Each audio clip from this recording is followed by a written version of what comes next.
توجيهات من السيد المدير العام الدؤوبي بتنفيذ خطة الصيانة لعام 2024 المعدة مسبقا من قبل المهندسين المحاور والدارسين في فرعنا. فقد نفذ فرع المؤسسة العامة للمواصلات الطرقية بحماة وإدلب عدة مشاريع حيوية وهامة.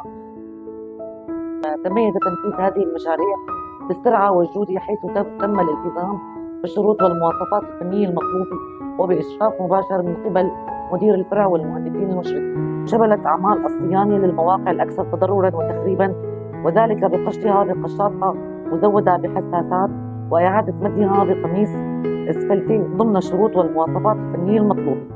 وتم ترميم كافة الحفر التي لوحظت على كامل المحور، تم ترميمها طبعا بالمشغول الإسفلتي. كما تم الانتهاء من تنفيذ أعمال الصيانة من خطة عام 2024 الأوتوستراد الدولي حمص دمشق ضمن الحدود الإدارية لمحافظة إدلب. وأثناء قيامنا بأعمال الصيانة تم وضع خريطة مرورية من أقماع وشاخصات تنبيهية وشاخصات تحذيرية، وذلك للحفاظ على سلامة وأمان مستخدمي الطريق.